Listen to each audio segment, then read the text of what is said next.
Comme formation pédagogique est de 1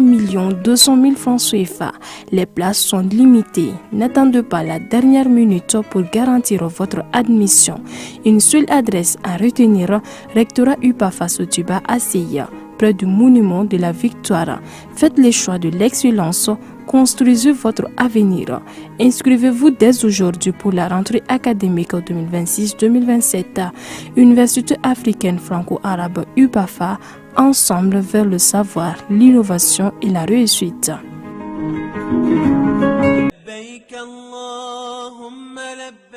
Agence Dunia Travel Service ako abibu nyamasegi folike kanyesi akasango hiji deumo au munu yedana takadaka au ka hiji labeni akechugo nyumana nantara herala kasegi herala dumunun kay berebereli kay nam moko be dien fenfena u ba bela jelen kanye donc ambu foku barkada directeur minto ma no fe no e Amadou Maigaye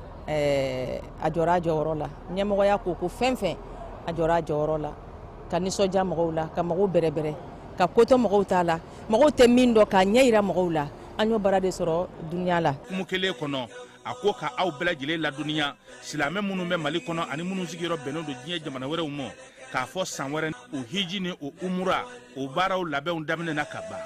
o tumana aw minnu b'a fɛ ka hiji kɛ damu lakana ni basigi kɔnɔ Agence Dunuya a kɛmɛ ko fɛɛrɛ bɛɛ lajɛlen tigɛ ka hiji kɛcogo ɲuman kalanw bɛɛ lajɛlen labɛn ka bila aw ɲɛ min ye k'a dɔn siyɔrɔ ni damu ye ka surunya aw ka bato kɛ yɔrɔw la dumuni lak'i ka sanuma o bi tobi ka bila aw ka bolo ka saga n'a ka waati bɛɛ lajɛlen la dɔgɔtɔrɔ jolenw olu bɛ aw nɔfɛ hiji kɛ yɔrɔ ani bato kɛ yɔrɔ wɛrɛw bɛɛ lajɛlen la yɔrɔ bɛɛ ani waati bɛɛ baw bolo kuma dɔ o ka wusa ne de sen ka di ye Agence Dunia Travel Service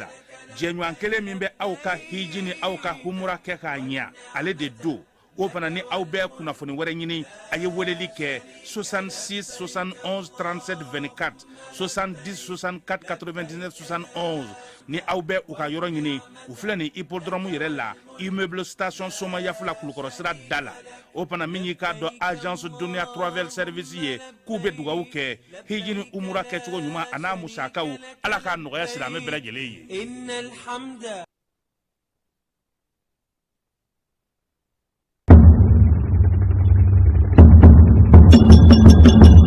Bolimafɛn sen filaw ka taa se a sen sabaw ma ni o bɛ tali kɛ moto ani katakataniw n'a ɲɔgɔnna wɛrɛw la olu bolili k'a sɔrɔ bugunatigɛ sɛbɛn foyi tɛ o la ni a bɛ wele ko plaque d'immatriculation kɔlɔlɔba de bɛ o la jamanadenw kan ani forobakana kan o de la minisiri min bɛ an ka jamana siraba taa ka segin kow ani minɛnkow bɛɛ lajɛlen kunna madame Danbele Maduna Sosɔgɔ a ko k'a bɛ wele bila moto sen filatigiw sen sabatigiw ani katakatanitigiw ma aw minnu bɛ n'i k'a dɔn k'a fɔ aw ka bolimafɛn ninnu ma bugunatigɛ ni a bɛ wele ko numéro d'immatriculation o ma sigi a kan aw ka fɛɛrɛ kɛ ni ka aw ka sɛbɛnkow bila sen ka joona yaasa ka se k'aw ka bolimafɛnw ka olu bugunatigɛ kɛ o baara ninnu bɛna daminɛ ntɛnɛndon juin kalo tile 15 san 2026 yaasa o baaraw ka sira sɔrɔ minisiriso a ka cakɛda ɲɛmɔgɔyasoba min bɛ ni o ɲɛsinen bɛ siraba taa ka segin kow ma ni a bɛ wele ko direction générale des transports ale ni a bolofara minnu bɛ marabolow ni sigidaw bɛɛ lajɛlen kɔnɔ u kɛmɛ ni ka fɛɛrɛw bɛɛ sigi sen kan mun kosɔn ka se ka ninnu baara ninnu daminɛ k'u kɛ ka se u dan na sabula bolimafɛn sen fila ani sen saba ka taa se katakataniw n'a ɲɔgɔnna wɛrɛ ma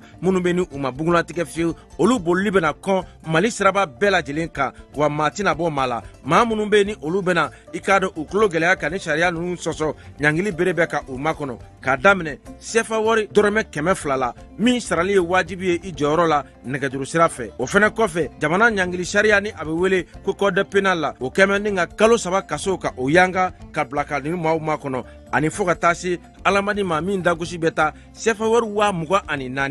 ni alamani ninnu bɛɛ lajɛlen saralen kɔfɛ i ka bolimafɛn a bɛ minɛ i la ni k'a lasago jamana fɛ fo ka taa fɔ i y'a sɛbɛn bɛɛ lajɛlen dafa waati min na a bɛ sɔrɔ ka segin i taya la minisiri min bɛ jamana siraba taa ka segin kow olu bɛɛ lajɛlen ɲɛnabɔli kunna a ko k'a dan bɛ aw ka faamuyaliko ɲuman a n'aw ka faso kanu na.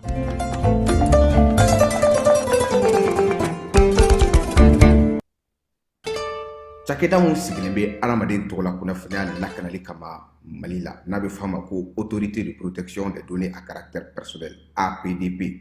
u kɛlen don ka wulikajɔba daminɛ Bamakɔ suguba kɔnɔ. Wulikajɔ in laɲini ye jumɛn ye? Ka ɲɛfɔli kɛ, ka fɛsɛfɛsɛli kɛ ani ka suguba kɔnɔ mɔgɔw dɛmɛ ka formalité déclarative ka se ka o musaka sara ka sɔrɔ wuli ka bɔ u sigiyɔrɔ la. Formalité déclarative bɛ se ka ta vidéo surveillance kan, a bɛ se ka ta gestion clientèle kan, a bɛ se ka ta gestion de la paix kan, o n'a ɲɔgɔnna caman. Missionnaire ninnu u labɛnnen don APDP gilet la ka APDP bati d'u ma ka tila ka ordre de mission officiel dilan ka d'u ma. Formalité déclarative ninnu a musaka bɛɛ lajɛlen bɛ se ka sara Trésor Pays fɛ. Trésor Pays ye falandɛrɛ dayɛlɛlen jamana ɲɛmaaw fɛ walasa jamana kɔnɔdenw bɛ se k'u ka redevance bɛɛ lajɛlen sara ka sɔrɔ u ma wuli ka bɔ u sigiyɔrɔ la. Trésor Pays bɛ labaara i ka téléphone ou bien ordinateur fɛ. O musaka ninnu saralen a jagoyalen don APDP agent kan u ka reçu d'i ma, reçu min sanfɛ i b'a ye i ye musaka min bɔ i y'a bɔ kun min na QR code dɔ b'a la i bɛ se k'o scanner walasa ka a sɛbɛntiya k'a fɔ k'i ka sarali ɲɛna. APDP b'a da jamana kɔnɔdenw tulo kan k'u ka agent minnu bɛ terrain kan u labɛnnen don ni gilet ye ka tila ka APDP badge d'u ma ani APDP ordre de mission officiel. Nin wulikajɔ in fɛ APDP bɛ k'a ka service gɛrɛ jamana kɔnɔdenw na walasa adamaden tɔgɔ la kunnafoniya lakanali bɛ don ba la an ka jamana kɔnɔ.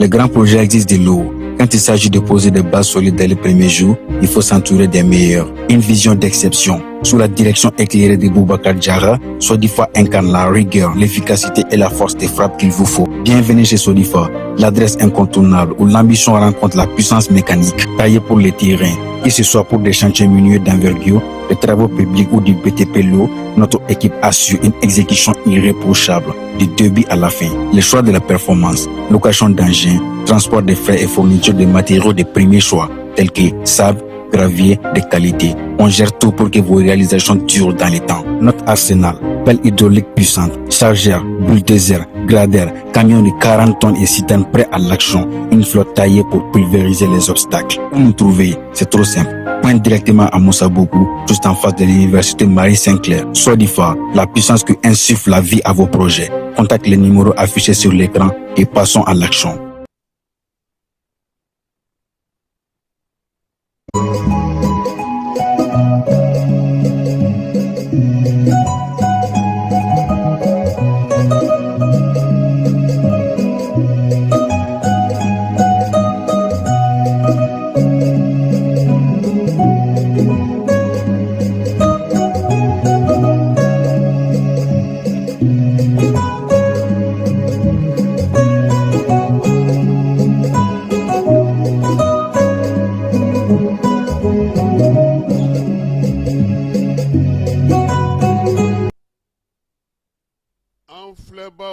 Ani an lamɛnbaa cɛ ana muso denmisɛn ani maabakɔrɔ aw bɛɛ lajɛlen ani ɲankuma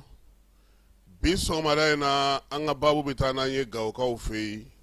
Bera ale dugu kɔnɔna na Soni Aliwɛri commune kɔnɔna na kunungo bin kɛra jagokɛla dɔ kan nka Ala ni dugudenw ka wulikajɔ kamalen a sera ka kisi ka Bible kalan ka denmisɛnninw kalan Bible la o ta ko 10 baara bɛ ka kɛ Segukaw fɛ yen chrétien minnu bɛ yen n'u ye protestants ye olu ka denmisɛnninw bɔra Mali fan 14 bɛɛ lajɛlen na olu bɛ dɔgɔkun kelen baara la Segu ba fila bɛ denmisɛnnin 100 k'olu kala cɛfɔ ni kanbɛn ni kɛlɛkunbɛn la o bɛ ka kɛ waliyakaw olu fɛ yen Buguni dɛmɛ taara ka di maaw ma se tɛ maa minnu ye min ye balo 1000 gouverneur n'o ye fulakɛ ye Usmane Wele ale y'o baaraw kɛ kunungo a ka marabolo kɔnɔna na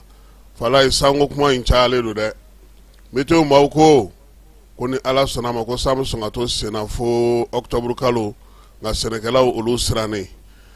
ba min bɛ yen n'a fɔ ma ko Volta ale bassin o sigili hukumu kɔnɔna na min ye an ka wasaden Asani Sidibe jɛkulu min b'o kunna n'o ye jamana 6 ye ale taara ka kɛ o kɔɲɛnabɔbaa ye Kotonukaw fɛ yen kunungo min ye kɔkan kibaruyaw la sa an na taa Burkinakaw fɛ yen ka taa Senegali i ka cɛ sɛgɛnna dɛ Infantino ko kafu fana ka mɔgɔw dɔw y'a jira ko u ti kala ta ye ana kɛ arabu yanfan ninnu ma ninnu i b'a dɔn k'a fɔ ko olu kɔni olu ni IEFA bɛ baara kɛ ɲɔgɔn fɛ kosɛbɛ Egypte ni Tunisie ni Maroc ninnu olu caman bɛ fɛ ka u cun ni cɛ ye kafu kɔnɔna na farafarali donna ye ka ban sɔɔni an na nin bɛɛ lajɛlen walawala Marakana min kɛra yan fo u ye Segu da Sita fala ye Ɲɔrɔnkaw bɔra k'u ka mɔgɔw kunbɛn dɛ o jaw b'a bolo sɔgɔmada in na n'ala sɔnna ma fana suala baya ale laseli dɔ kɛ mawuludu hukumu kɔnɔna na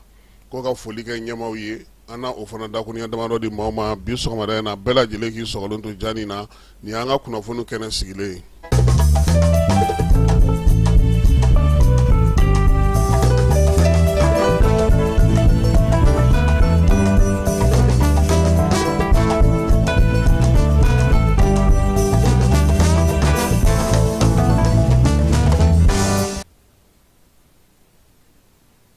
bamananw ko dugubila ka fisa laada wuli ye an y'a fɔ ɲɛna ko alamisa an bɛ kuma di aw ma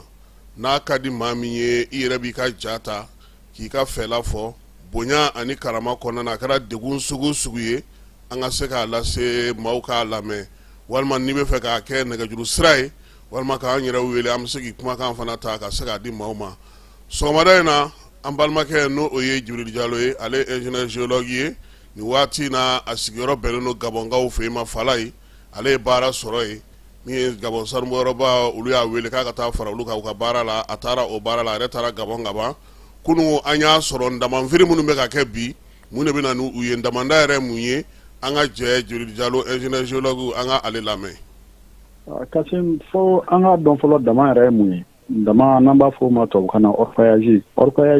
code minier kɔnɔnaw bɛɛ la a faranfasiyelen don k'a fɔ dama bɛ se ka baara cogoya jumɛn ani jɔn de bɛ se ka baara dama kɛ bon Mali code minier ta k'a lajɛ a fɔra ko dama baara bɛ se ka kɛ couloir d'orpaillage dɔrɔn de kɔnɔ code minier y'a sɛbɛn k'a fɔ dama baara bɛ se ka kɛ couloir d'orpaillage dɔrɔn de kɔnɔ bon couloir d'orpaillage o bɛ di jɔn de ma a bɛ di mairie de ma mairie de bɛ se ka dama baarakɛlaw yamaruya u ka taa baara kɛ nin yɔrɔ in na mais malheureusement an ka dugu ninnu caman bɛ dama baara ma organiser a ma encadrer donc ce qui fait que mɔgɔw bɛ t'u sigi yɔrɔ la yɔrɔ min ka taa dama baara kɛ yɔrɔ la yɔrɔ min yamaruya ma d'u ma o y'a cause fɔlɔ ye cause filanan ye min ye samiya fɛ i b'a jateminɛ k'a fɔ Mali gouvernement bɛ décision bɔ tuma bɛɛ k'a fɔ ko dama baara bɛ suspend samiya kɔnɔ ka daminɛ juin na ou bien juillet ka taa bila septembre la bon malheureusement malgré que o interdiction in bɛ fɔ mais mɔgɔ caman b'i dogo ka taa dama baara kɛ bon u bɛ dama fana baara cogo min na ni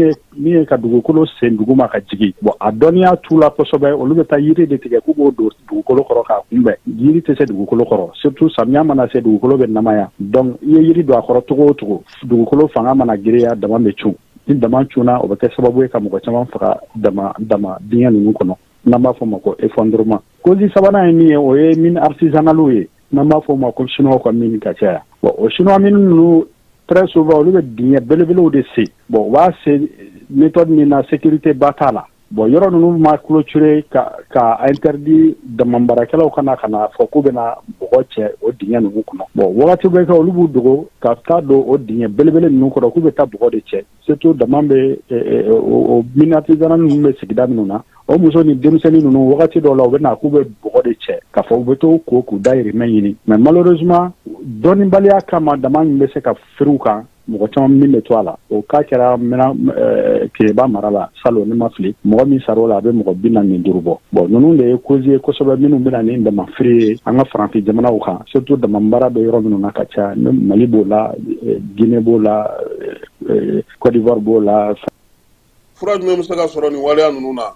Kasim fura min bɛ sɔrɔ nin waleya ninnu na o ye ka dama baara yɛrɛ lakodɔn comme métier o ye fɔlɔ ye ka dama baarakɛlaw k'u organiser coopératives la kalan fana k'u kunna kalan min b'a to u bɛ se ka dama baara kɛ k'a sɔrɔ kɔlɔlɔ ma se olu yɛrɛ fɔlɔ ma ani kɔlɔlɔ ma se sigida fana ma donc olu bɛ se ka kɛ sababu ye k'a to nin dama feere ninnu bɛ dɔgɔya cogo min na o ye ka dama baarakɛlaw yɛrɛ organiser k'u encadrer parce que secteur in labilanen d'u yɛrɛ ma kojugu i n'a fɔ n y'a fɔ kuma daminɛ na cogo min na k'a fɔ secteur le fait que a ma organiser a ma encadrer o bɛ na ni sababu ye ka na ni kɔlɔlɔ caman ye o kɔlɔlɔ yɛrɛ fɔlɔ bɛ se hali dama baarala yɛrɛ fɔlɔ ma barisa i ma kalan fɛn min na n'i t'a ɲɛdɔn n'i taara i k'a kan a kɔlɔlɔ e fɔlɔ b'a a kɔlɔlɔ sɔrɔ kɔlɔlɔ filanan bɛ se ka kɛ sigida a tiɲɛni bɛ se ka don sigida la n'o ye k'an ka jiw nɔgɔ k'an ka kɔw nɔgɔ k'an ka baw gɛrɛ k'an ka kɔw mɔgɔw gɛrɛ o bɛɛ ye parce que damabaarakɛlaw ma lakala dɔnniya la u bɛ baara kɛ dɔnniya min kan n'i ye Mali yɛrɛ ta k'a jateminɛ mɔgɔ min bɛ baara kɛ dama na a ka ca ni mɔgɔ 1,000,000 mɔgɔ min da sirilen don damabaara la a ka ca ni mɔgɔ 2,000,000 ye a ka ca n'o ye kosɛbɛ bon secteur fɛn fɛn bɛ se ka baara di denmisɛnninw ma surtout mɔgɔ minnu bɛ ka baara k'a la a caman na minnu ka école ma taa yɔrɔ jan minnu ma se ka chance sɔrɔ ka école kɛ olu caman de bɛ t'u dahirimɛ ɲini damabaara ninnu na. Mais est ce que jamana y'o misali kɛ ka mɔgɔw kalan ni a ye nɔbɔ wa? A ye nɔbɔ n'i ye misali ta Côte d'Ivoire bi Côte d'Ivoire ye école sigi kɛrɛnkɛrɛnnenya min bɛ damabaaraw kalan damabaara kɛcogo ɲuman na Ghana fana y'a ɲɔgɔnna kɛ a réussir olu bolo hali n'a ma réussir à 100% a bɛ sira ɲuman kan olu bolo bon ne bolo an fana bɛ se k'an inspirer o ɲɔgɔnnaw kan k'a lajɛ an tɛ se k'a faamu k'a fɔ Mali la il y a plus d'1 million d'orpailleurs école tɛ Mali la min bɛ se ka orpailleurs former o faamuya man di donc ne bolo État de kan k'a lajɛ très rapidement ka école de centre de formation professionnelle sigi dugu la dugu minnu damabaara bɛ yen kosɛbɛ i n'a fɔ Keɲeba n'a ɲɔgɔnna ni Kayi n'a ɲɔgɔnna ni Sikaso ni Yanfolila fanfɛla ninnu ani Buguni fanfɛla ninnu ani Kangaba donc ka centre belebelew sigi min bɛ se ka damabaarakɛlaw k'u kalan damabaara kɛcogo ɲuman na min b'a to u ka baara u yɛrɛ b'a nafa sɔrɔ wa a tɛ kɛ tiɲɛni ye ka ɲɛsin olu ma ni ka kɛ tiɲɛni ye ka se jamana fana ma ani ka sigida ma mairie i n'a fɔ n y'a f'i ɲɛna cogo min na n ko mairie de autorisé len don ka couleur d'orpaillage créer ani ka damabaarakɛlaw installer damabaara la mais maintenant malheureusement o mairie ninnu caman tɛ ka se k'o baara in kɛ ka ɲɛ bon dɔnnibaliya fana b'a la bon ne bolo État kan k'a lajɛ ka agence dɔ de sigi agence nationale pour la gestion de l'orpaillage i n'a fɔ a ɲɔgɔnna bɛ Burkina cogo min na o agence in bɛna ɲɛsin sisan ka damabaara organiser cogo di ani ka damabaarakɛlaw ka se k'u former technique la technique minnu b'a to damabaara bɛ nafa lase u yɛrɛ ma ani ka nafa lase u bɛ sigida minnu na ani jamana yɛrɛ fana ma. ne bolo ko président min bɛna sigi sen kan n ko bɛna kɛ fura ye damanko la o tɛ fura ye o kasi répression dɔrɔn tɛ se ka fɛn bɛɛ ɲɛnabɔ an fana k'an hakili to o yɔrɔ la sensibilisation bɛ yen formation bɛ yen n'o ma ɲɛni de kɛ tuma min na répression bɛ na mais n'i ye répression bila ɲɛfɛ ne bolo olu tɛ solution ye minnu bɛ se ka fɔ k'i bɛ se ka nin tiɲɛni ninnu bali bon olu bɛɛ ye fɛɛrɛ wa n'u ye sanu sɔrɔ fana sanu in bɛ fɛɛrɛ cogo di a bɛ bɔ cogo di Mali yɛrɛ da fɛ est ce que jamana b'a ta sɔrɔ a la wa est ce que sigida b'a ta sɔrɔ a la olu bɛɛ ye ɲininkali gɛlɛnw ye ɲininkali minnu n'an kan ka réflexion stratégique kɛ comment trouver des solutions pour que damabaara fana kana kɛ sababu ye u bɛ minnu bɔ parce que dugukolo jamana de ta ye i bɛ fɛn o fɛn fɔ dugukolo jukɔrɔ jamana de ta don i bɛ se ka nafa sɔrɔ a la nka e kan ka dɔ lasegin jamana ma ani i bɛ baara kɛ sigida min fana la o fana kan ka nafa sɔrɔ mais n'i ye damabaara ta le fait que a ma organiser a ma encadrer u bɛ baara kɛ yɔrɔ minnu na i b'a ye fantanya bɛ yen sɛgɛn bɛ yen bon o bɛ sanu min sɔrɔ fana sanu in bɛ taa feere kɛnɛ ma a foyi tɛ segin ka segin ka na di jamana ma ou bien k'a di olu yɛrɛ bɛ baara la sigida min na donc o solution ye min ye o de ye ka comptoir unique dɔ créer comptoir unique min bɛ se ka damabaarakɛla ka sanu bɛɛ bɛ tɛmɛ yɔrɔ min fɛ ani k'a raffiner Mali kɔnɔ yan. Jalo kumakuncɛ kuma jumɛn b'i fɛ? Bon kumakuncɛ kuma min bɛ n fɛ o ye de dɔrɔn jamana k'i kɔfilɛ damabaarakɛlaw la ni ko k'u kɔfilɛ la o ye i n'a fɔ n ye fɛɛrɛ min f'i ye ka centre de formation professionnelle sigi yɔrɔw la yɔrɔ minnu damabaara bɛ yen kosɛbɛ o ye fɔlɔ ye filanan ka damabaara lakodɔn comme activité a kana kɛ dɔrɔn ni min wulila dɔrɔn ni se tɛ min ye o bɛ t'i kɛ damabaara kan parce que secteur min don imagine plus d'1 million de Maliens n'i y'a ye jeune caman tɛ ka taa kɔgɔji kan bi damabaara sababuya don donc ne bolo secteur fɛn fɛn bɛ na ni sababu ye ka baara di jeunes ma ne bolo jamana kan k'i hakili to la k'o labɛn ka ɲɛ k'o di jamanadenw ma ani n ye laban min f'i ye o ye ka agence dɔ sigi agence nationale de gestion de l'orpaillage vraiment o ka kɛrɛnkɛrɛn o cakɛda in ka kɛrɛnkɛrɛn ka ɲɛsin damabaara organiseli ni a formation ni a kow bɛ kɛ cogo min na walasa sigida fana bɛ se ka nafa sɔrɔ a bɛ bɔ sigida ninnu na tiɲɛni kana don sigidaw ninnu na min ye ka ji ninnu nɔgɔ ka kɔw nɔgɔ a ka kɛ sababu ye fana jamana fana bɛ se k'a ta sɔrɔ a la cogo min na ne bolo ninnu ye fɛɛrɛw ye n'an sera k'o sigi sen kan a b'a to hali effondrement minnu bɛ kɛ an bɛ fama kumaw ma a b'a to jamana fana bɛ nafa sɔrɔ damabaara fana la.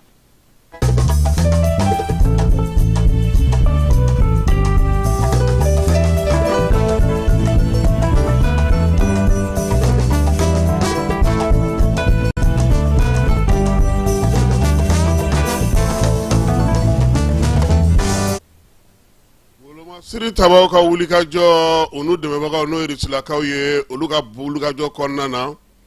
ni waati na min ye Kidali marabolo kɔnɔna mugu bɛ ka ci fa bɛɛ lajɛlen fɛ yaasa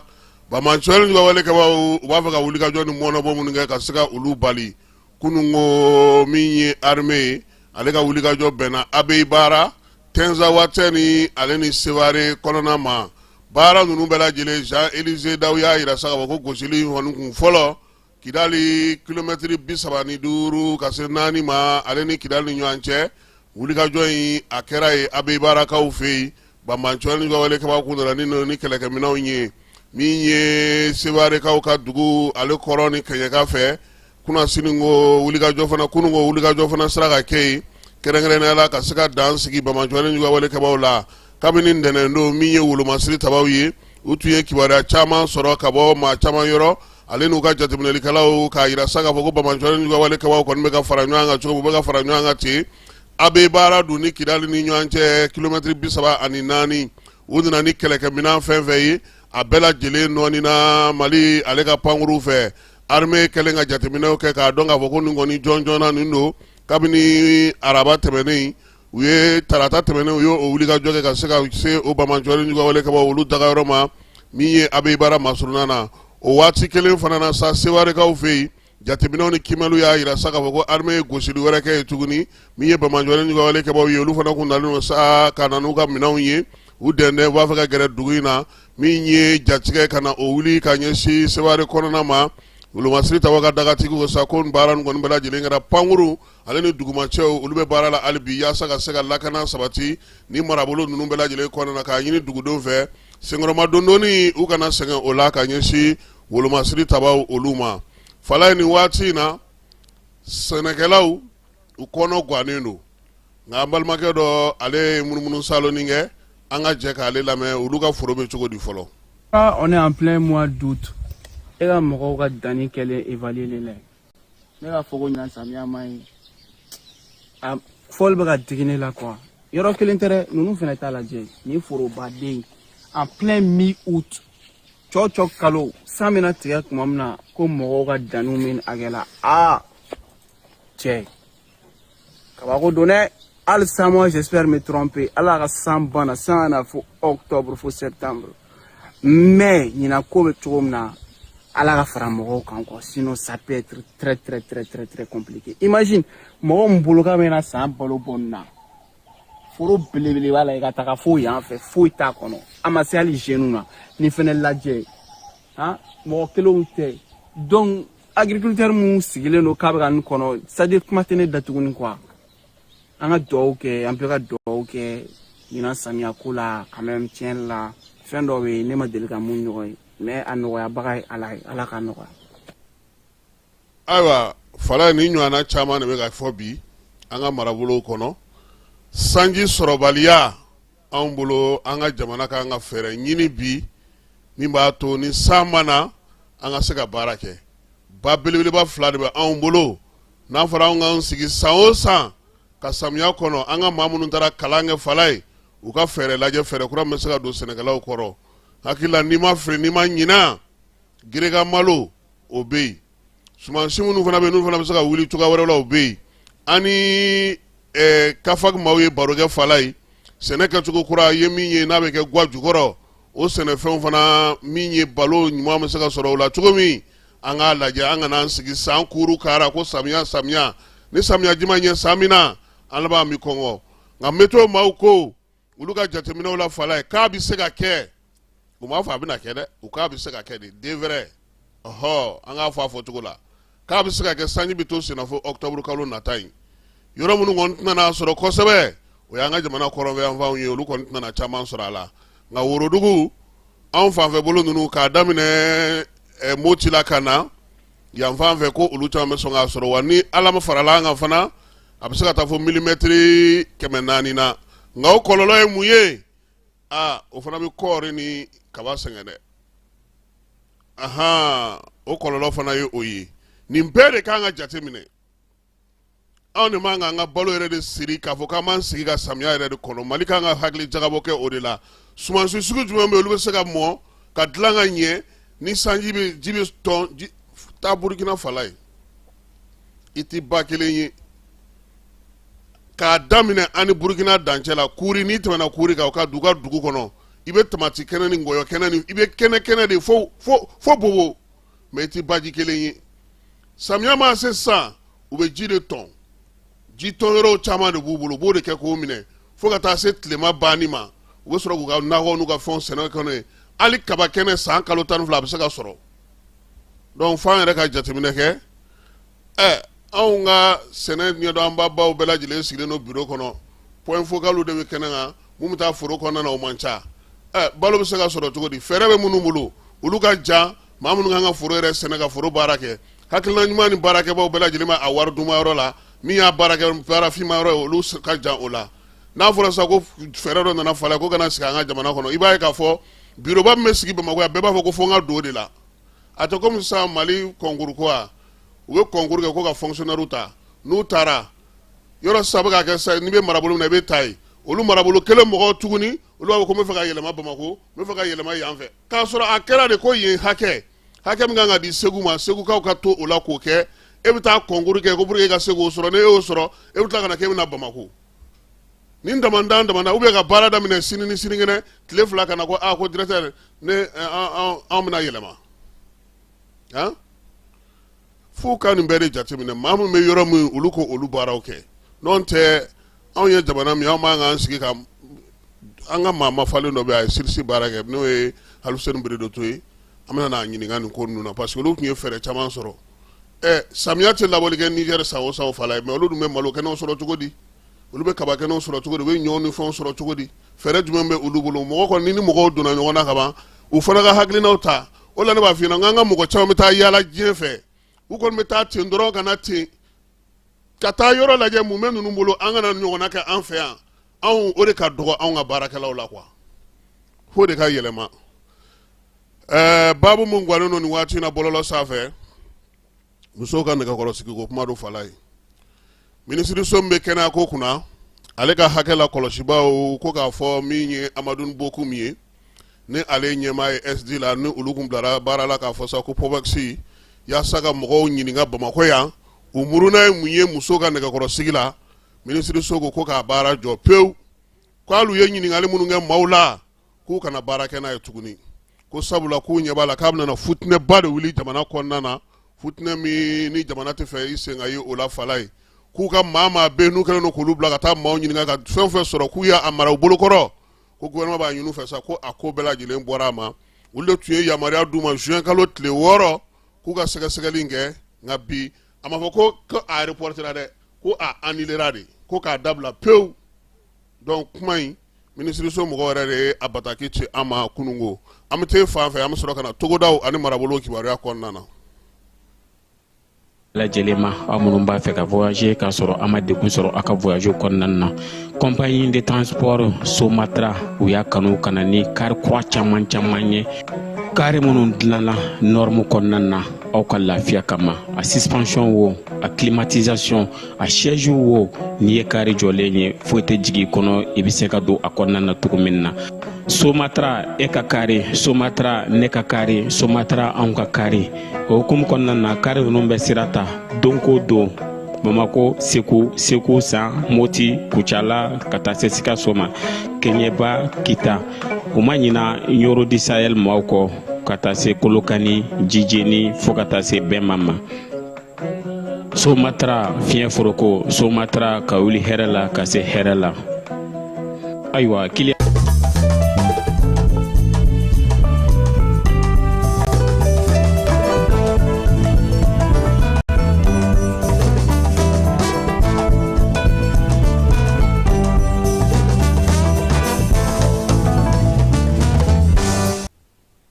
sigidaw ani marabolo kibaruya bɛ taa n'an ye Bafulabekaw fɛ yen Bafulabe min ye sifinnakaw ye maa 100 ɲɔgɔn olu kɔni bɛ kalan na kalan min bɛna tali kɛ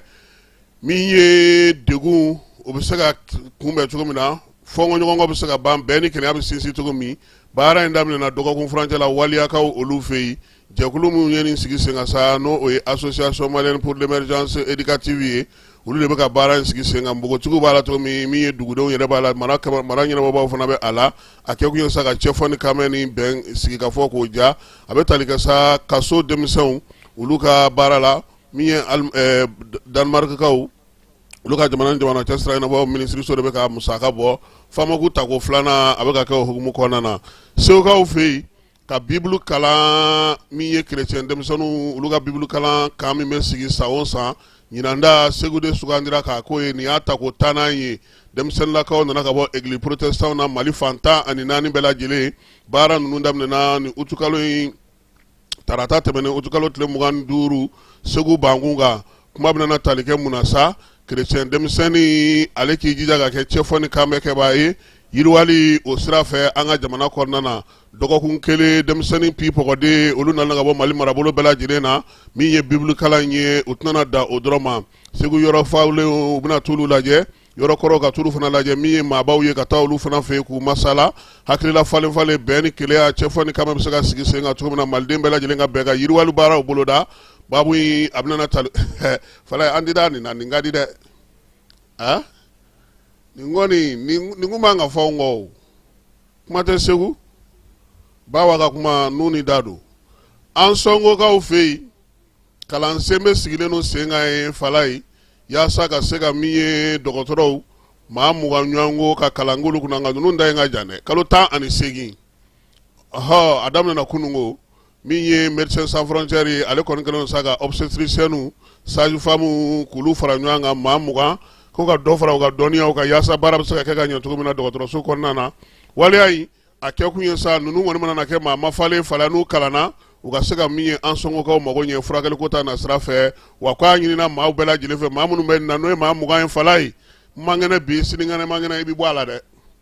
maa wɛrɛ bɛ bila i nɔ na a kɛ kun ye kalo 18 kalan i k'a dafa pewu yaasa i ka se ka jɔnjɔn ɲɛnɛma sɔrɔ ka se ka baara kɛ Gao marabolo la min ye dugunicinin dɔ bɛ yen ko Bera ale bɛ Soni Albert commune kɔnɔna na a yɛrɛ sa ka fɔ ko min ye jɛkulu marafatigi maa 4 olu kɔnɔna sa ka na bi bitigitigi dɔ ka sa a ka batiriw k'olu bɛɛ lajɛlen salo min ye maa kofɔlen ye sa o tun b'a fɛ ka taa ni a ye waati min na k'u bɛ taa n'a ye dugudenw fana olu ye nkamu da fala ye denmisɛnninw bɔra min bɛ se berekɔrɔ min bɛ se tamankɔrɔ bɛɛ lajɛlen bɔra n'i ka fɛla ye maa ninnu kɔni u ma se k'u sɔrɔ sa u bolila ka taa u ka marifa kelen an'u ka moto kelen tora ye u taatɔ min ye kelen ye o ye mugu ci jagokɛla in na a kɔni joginna nka ani o ma to a la u taalen don n'a ye dɔgɔtɔrɔso la nin waati in na Bugunikaw fɛ yen gouverneur n'o ye Fulakɛ Usumani wele ale ye jɛrɛba dɔ sigi sen kan balo 1000 k'o di maaw ma maa minnu bɛ bi ni se tɛ olu ye yaasa u bɛ se k'u boloma yɛlɛma yanni sumanw ka mɔ sumanw yɛrɛ kɔni an ka ɲinan sumanko kɔni fɛn min ma wolo fɔlɔ kuma tɛ ko ka taa mɔ fala ye u tɛna dɔwɛrɛ di u ma tuguni o la sa nin balo ninnu min ye malo kilo 50 bɛ a la nɔnɔmugu carton o bɛ a la tulu ale litiri 5 o fana budɔn b'a la ko ka o di jamanakuntigi tɔgɔ la yaasa maa minnu bɛ ni olu bɛ gɛlɛya kɔnɔna na ko ka se k'o kɛ a bɛ tali kɛ jamanakuntigi ka dɛmɛ hukumu kɔnɔna na min ye commissariat la sécurité alimentaire ale fana taara ni sumanw ye fala ye yaasa nin waati na sa baara min bɛ senna Mali marabolo bɛɛ lajɛlen kɔnɔ n'o ye ka se ka dɛmɛ ta ka ɲɛsin maa ma maa minnu bɛ yen n'olu bolo t'u kɔ sɔrɔ kosɛbɛ yanni samiya ka ban o baaraw don waleya in fana senfɛ sa min ye yirituruba o fana kɛra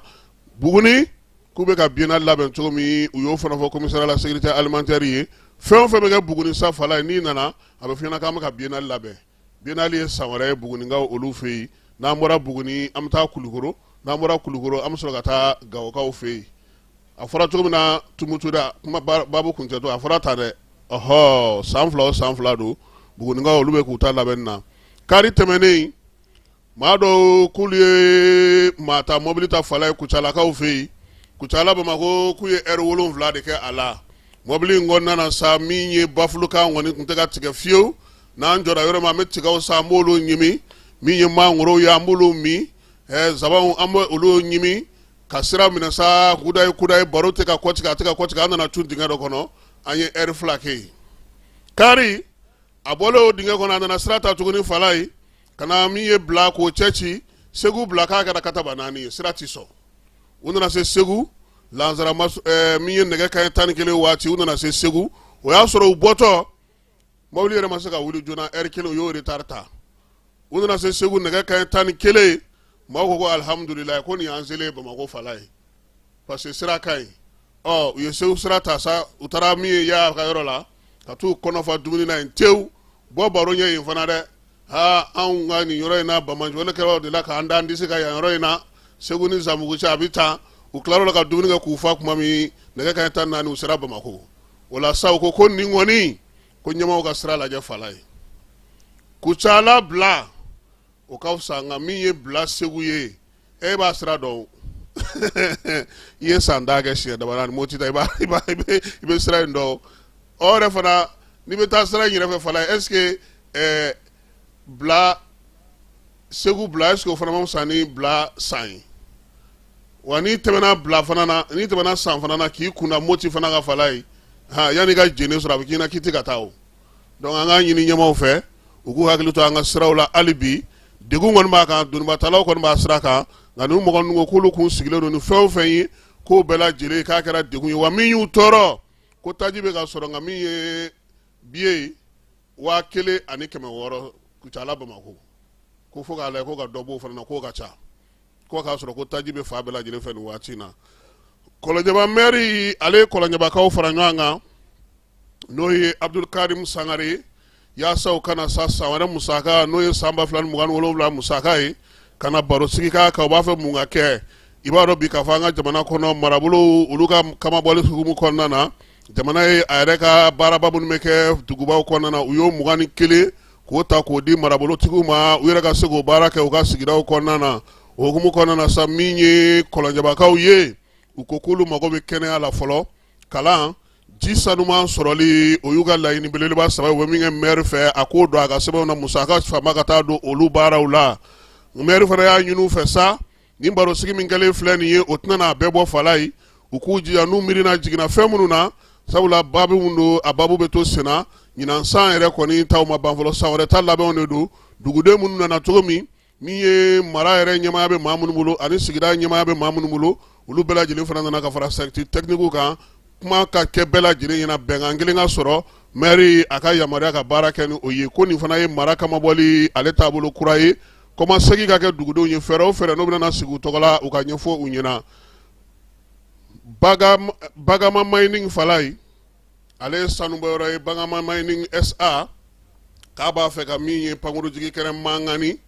mimina blaka sanubora la kanga ba ka ufi falai nuga ale ni kanyogo ni nyanje kanga ba marabolo la kuba faka ke samiye metri bakile ani keme woro obeke ajanyai a pembere obeke metri bisabayi yoro insayana ka jo falai ka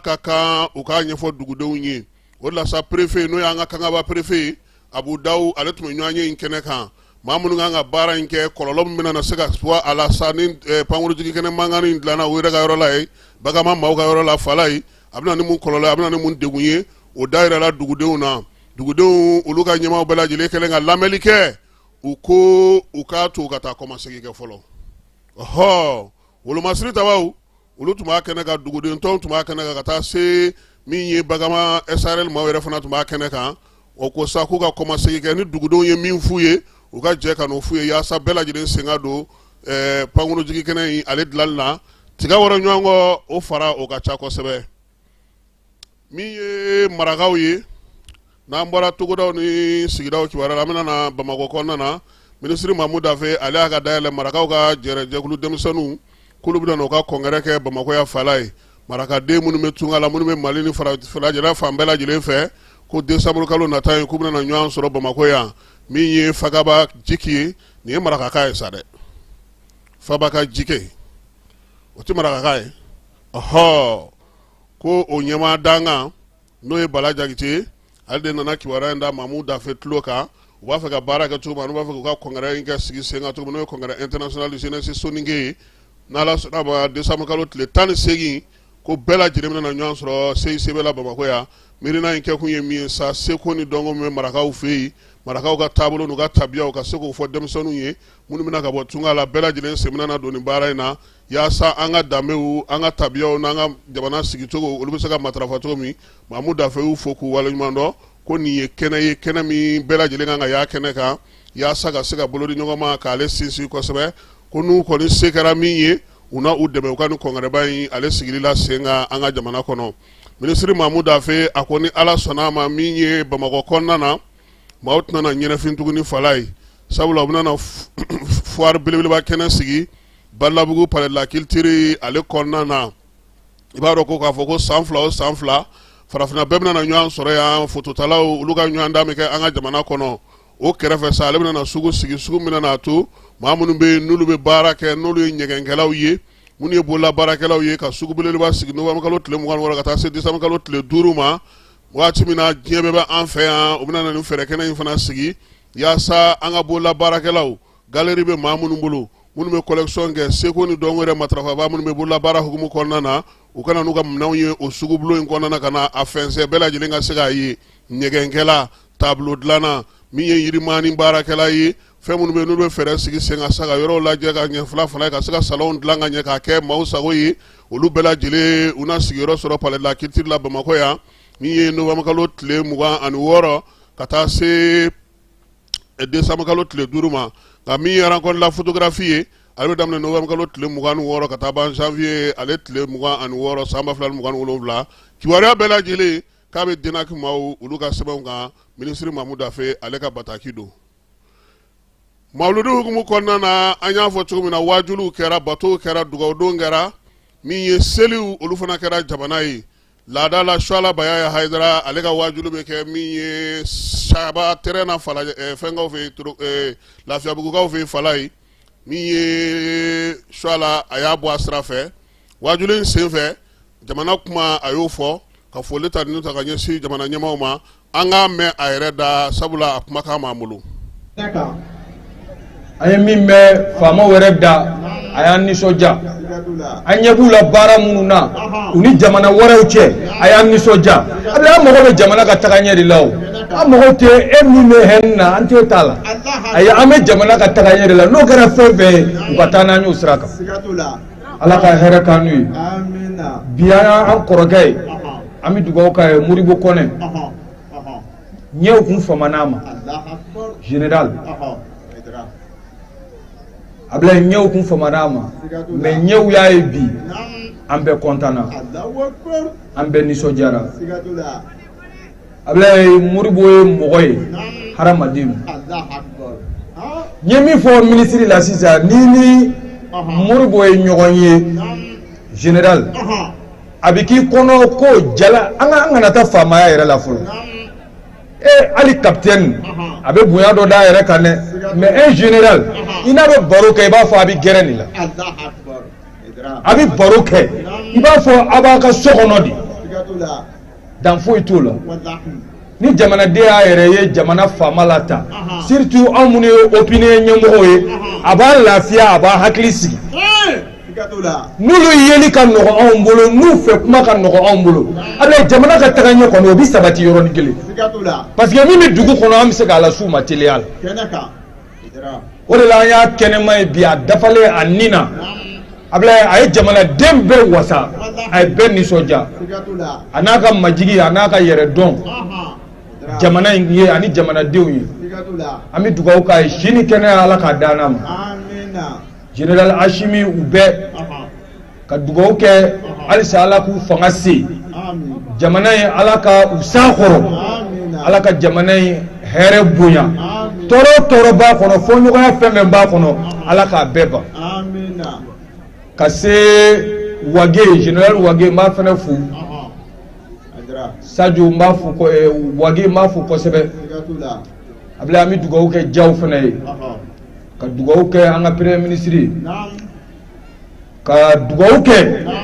Ala ye belebeleba min minɛ an na Ablaye ma deli ka maliyɛnw bɛnnen ko kan fɔlɔ m'a ye walahi m'a ye maliyɛn bɛɛ ka jɛ ka ko kelen hinɛ minɛ k'a makari minɛ k'a tɔɔrɔ kɛ k'a ɲani kɛ et puis ni jugu ne bɛ mɔgɔ dɔw ye olu bɛ kiritigi yɛrɛ kɛ mais bɛɛ tɛ ka bɛn mɔgɔ kelen ka saya kan k'a hinɛ minɛ ko a sara an ye a sara faso ye wallahi a fɔlɔ kɛra Sadio ye Mali kɔnɔ Ablaye a preuve filɛ nin donc vraiment se wɛrɛ t'an ye ni Ala ye min kɛ o kɛra ni ɲɔgɔn na mais ni ne bɛ jamana jɔ la mɔgɔ ko i b'i faso jɔ i bɛ fɛ i faso ka k'i sago ye cɛ i b'i sigi ni koba caman ye dɛ o de la fagali ninnu anw ma dege nin na kosɛbɛ de ɲɛmɔgɔ faga ninnu ni fɛnw anw maliyɛnw de ma dege a la n'o tɛ min filɛ n kɛrɛfɛ nin iraniyɛnkɛ min filɛ n kɛrɛfɛ ninnu b'a dɔn min b'a la u ye ninnu ka ɲɛmɔgɔ min faga diɲɛ kɔnɔ a karamɔgɔ sira a gidi sira a président sira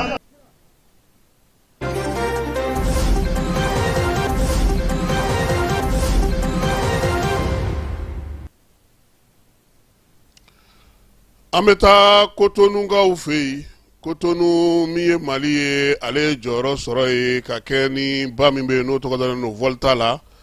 Asan Sidibe ni ale ye an ka CNT kɔnɔna na jɛkulu min bɛ yen n'o kɛrɛnkɛrɛnnen don dugujukɔrɔ nafaw olu ɲɛmaaya b'ale bolo. Ale ni Mali, Burkina Faso, Côte d'Ivoire, Togo, Ghana, Benin o jamana 6 olu de bɛ Volta in jɛkulu kɔnɔna na. Jamana 6 in bassin in ale ɲɛnɛwaliko hukumu kɔnɔna sa u ye Asan Sidibe de sugandi ale ka kɛ jɛkulu in a ɲɛmaa ye nin waati in na. Nin b'a yira sa danaya min n'o taara ka da Mali jamana ka Asan Sidibe a ka se ka danaya in minɛn in fa kosɛbɛ. Baaraba minnu dilen don a ma a se ka nin baara in hukumu kɔnɔna na jiko ta na sira fɛ min ye waati yɛlɛma ni yiriwali kuntalajan sigili la sen kan ka se ka farafinna jamana 6 in fara ɲɔgɔn kan bassin de Volta kɔnɔna na sa o baara kɔni b'a bolo. Wasadenw u na baara kɛ kɛrɛnkɛrɛnnenya la min ye secrétaire exécutif sigilen don bassin yɛrɛ hukumu kɔnɔna na o ka se ka bolo di farafinna jamana tɔw ma tɔnɔbɔli min bɛ se ka sɔrɔ a ko la ka se ka o sigi sen kelen kan min ye Asan yɛrɛ ye a bɛ Kotonu nin waati in na baara ninnu bɛɛ lajɛlen bɛ ka kɛ yen n'i ye bassin de Volta yɛrɛ jamanaw fara ɲɔgɔn kan jamana 6 in sa a bɛ taa bɛn sa kilomɛtiri 4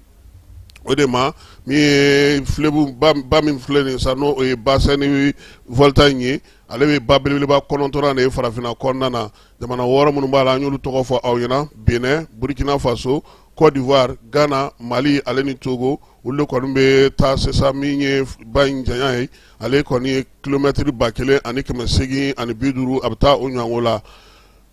Nigeria jamanakuntigi n'o ye Bola Ahmed Tinubu ye ale ye yamaruya di sa ko ka fɛɛrɛ sigi sen kan maa minnu bɛ yen n'olu minɛna misiri dɔ kɔnɔna na u ka jamana ale worodugu yan fan fɛ u bɛ se ka minɛ cogo min na ka se ka bɔ Bamajo ale kɛbaaw bolo wulikajɔ in kɛra juma tɛmɛnen misiri dɔ kɔnɔna na sa a y'a yira sa k'a fɔ ko a ka kɛlɛkɛcɛw u ka fɛɛrɛ bɛ sigi sen kan maa minnu minɛna n'o bɛ taa se maa tan ɲɔgɔn ma u bɛ se ka labila cogo min na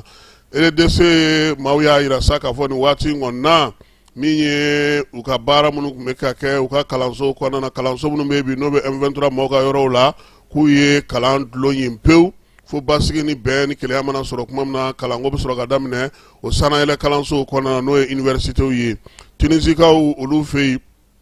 ka dugu min bɛ yen n'o ye Bergada nin ye u y'a yira sa k'a fɔ ko Tinisi yɛrɛ kɔnɔna na sa ko yen kɔni k'u ye taasibila kɛ ka ɲɛsin maaw ma min ye denmisɛnnin 8 min n'olu fatura Kouaji sanfɛ n'u tun kɛlen don ka bato dɔ ta sa k'u bɛ taa Zazirikaw fɛ yen min ye farajɛlakaw ka olu ka yɔrɔ ma gɛn dugu in kɔni maa bɛɛ lajɛlen de bɔra sa nin furankɛnin 8 k'u su kasi ka tila k'u ka janajaw k'olu bɛɛ lajɛlen sigi sen kan. Tanzanie jamanakuntigi danga ale ye walan sɛmɛ sabula nin waati na min ye jamanakuntigi ye n'o ye muso ye Salima Sulumu ale tun y'a yira sa k'a fɔ ko a n'a cɛ in wuli ka bɔ a jɔyɔrɔ la kamale ale ko yan'a k'ale wuli n'a ma ɲɛ ka ban ko fɔnkɔɲɔgɔnkɔ b'u ni ɲɔgɔn cɛ a bɛ ka maa ɲini yan'a ka maa sɔrɔ ale yɛrɛ y'i jɔyɔrɔ bila pewu k'a ka taa n'a ye sabula fɔnkɔɲɔgɔnkɔ in ale barika bonyana min ye Ukraine jamanakuntigi ye n'o ye Volodymyr Zelensky ye ale y'a yira sa k'a fɔ ko a bɛna i jigira Chine kan ka se k'i jija ani jamanaw cɛ sira ɲɛnabɔ hukumu kɔnɔna na kɛlɛ min b'a ni Irisi cɛw ka se ka ban cogo min kuma in a kɔni y'a fɔ ka foli ta ka ɲɛsin Xi Jinping ma min ye Ukraine ale yɛrɛ ka yɛrɛma hɔrɔnya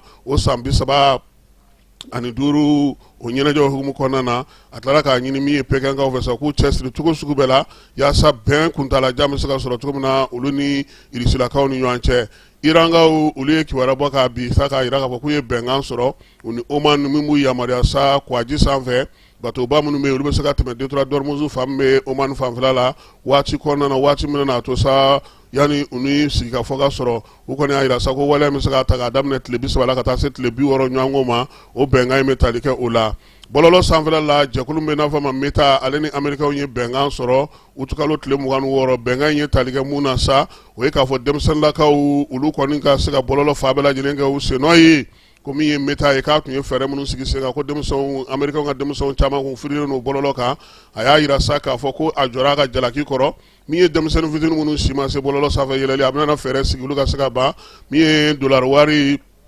miliyari 16 a kan ka o sara yaasa cogoya min na sa falen minnu bɛna don sifinnakaw ka bɛrɛ don olu ka yɛlɛli la bɔlɔlɔ sanfɛ Amɛrikaw fɛ yen. Liverpool tɔnjɛkulu ko ale kɔni ko sa min ye sefa wari miliyari 38 buruburu 2 ye k'a n'o di Crystal Palace ma yaasa min ye Ismaila Sarr ye ale bɛ se ka o sɔrɔ cogo min na. Fabrizio Romano ale y'a yira sa k'a fɔ ko min ye Senegalikaw ka nin maa kofɔlen k'a yɛrɛ y'a yira sa k'a fɔ ko bɛn kɛra kan ko min yɛrɛ dun ye n'o ye bilenmanw ye n'u ala sɔnna ma o ni Crystal Palace na bɛnkan sɔrɔ yaasa a ka se ka taa nka ko min ye kamalen ye a kun banna ka taa Galatasaraykaw fɛ yen dɛ siɲɛ 2 bɛɛ k'a ma sɔn ka taa olu fɛ yen.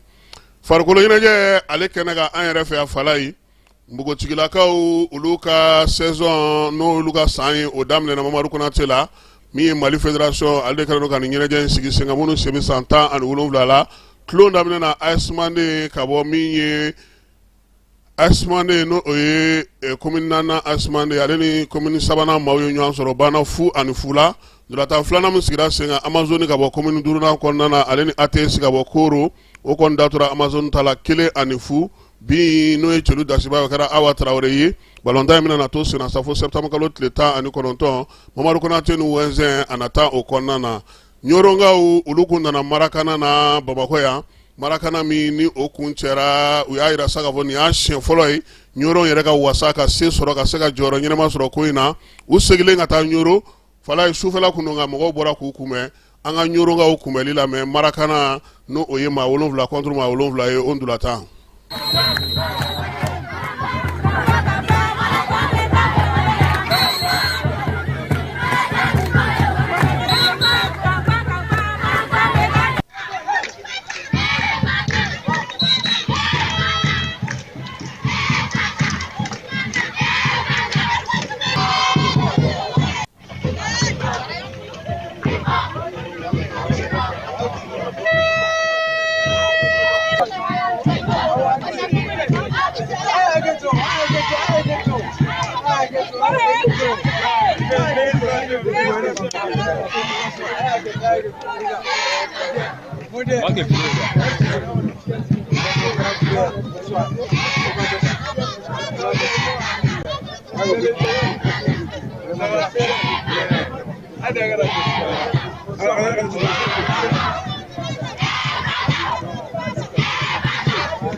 Madame be aketoni ke jama fɛ parce que ay arbake kan kun an kono ya vraiment an bo aketoni ka fɛ abe ya fama vraiment ama don ko raison Ɲoro raison a kanu de bola vraiment merci o diyara ye ko jugu denmisɛnninw taara alhamdulillah an kan ka mun kɛ an y'o kɛ an sera Bamakɔ u y'a dɔn ko Ɲoro région vraiment balontanaw b'an bolo balontanaw bɛ yen u kɔntanna an kɔrɔ parce que u m'a jigi k'an bɛna mun kɛ an y'o kɛ u y'u bila ko k'an tɛ se ka se mais ala barika la an sera yen an kan ka mun kɛ an y'o kɛ an ye jɔyɔrɔ ɲɛnamaba sɔrɔ a la. tournoi mun an taara la Bamakɔ vraiment tournoi in an y'a compétition kelen de kɛ yan mais tournoi in kuma faamuya anw bolo kosɛbɛ n'i y'a ye anw taara an nana an ma nɔbɔ ko in na vraiment an tun ma tournoi in faamu mais an k'a di ala ma san wɛrɛ édition anw n'a bɛna yira ni ala sɔnna an ma kuma ka ɲɛ ala kɔ parce que an ka denmisɛnninw minnu yira anw na ɲina a faamuya bali n'a faamuyana anw fɛ an ni trophée bɛ o de tun bɛ ne la kuma bɛɛ lajɛlen fo komi n ka vice y'a fɔ cogo min na an bɛ yafa ɲini kɛ jama fɛ donc mobili ko don mobili bilala pan na u sɛgɛnna an bɛ foli kɛ ka waleɲuman dɔn kɛ jama ye donc u y'a dɔn k'a fɔ Ɲoro région balontan in balontana ninnu dɔrɔn ta tɛ Ɲoro bɛɛ de tɔgɔ don donc an bɛ foli kɛrɛnkɛrɛn k'a di Ɲoro bɛɛ ma population bɛɛ lajɛlen ma donc précisément an b'a di DR ma parce que an y'o de fɔ hali kunun seginna o kan n bɛ segin a kan bi fana n'i ko jɔnni kunna n'i k'i sababu ɲuman c'est vrai Marakana tun bɛ taa Ɲoro mais Ɲorokaw ka dɔn ka fɔ Marakana nafa b'a la grâce à DR de la police de Ɲoro n b'a fɔ ka waleɲuman dɔn nin kɛnɛ kan toujours parce que n'i y'a mɛn bi anw wulila sunɔgɔ la ko ka taa Ɲoro représenter Ligue Marakana la c'est la première fois à Ɲoro o de y'a kɛ an nisɔndiyalen don an bolo fila dalen bɛ DR jusqu'à preuve de contraire a bɛ se ka fɛn min kɛ Ɲoro région ye n'o ye Marakana ko ye an b'a ɲini a fɛ a k'i jija hali a k'i jija a k'an dɛmɛ an bɛ se ka nɔbɔ cogo o cogo compétition wɛrɛ la cogo min na donc kuma kana janya an bɛ foli di Ɲoro bɛɛ ma région bɛɛ lajɛlen ma donc nin ye Ɲoro ka kunnawolo de ala k'an taara an ma taa fu kana fu parce que an ye mɔgɔw bati denmisɛnninw ye ballon ta u ye mɔgɔw bati donc o ye hɛrɛ de Ɲoro ma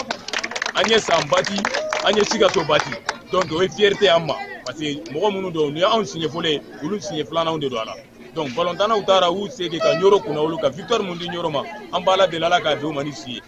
donc ɲoro k'aw bɔra k'aw yɛrɛ de kunbɛn donc n bɛ ɲoro bɛɛ fo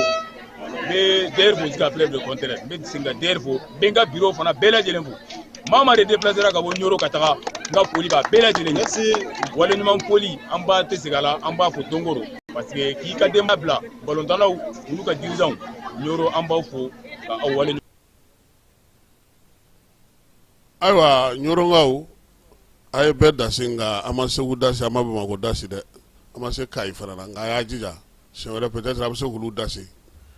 sɔgɔmada in na ta an b'o jɔ yan min ye Ana Jara tun bɛ yan ka baaraw k'olu sinsin min ye Falaye Keyita k'a bila bɔlɔlɔ sanfɛ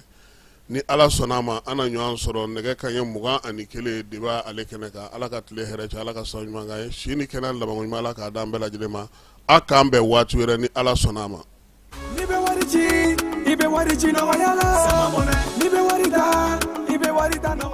Sama mɔnɛ bi maliyɛnw jɔrɔna ko n'u hamina ko dɔn o de la sama mɔnɛ ma fɛn fara a ka wari cili musakaw kan wa a ka nɔgɔn ni Mali wari ci siraw bɛɛ ye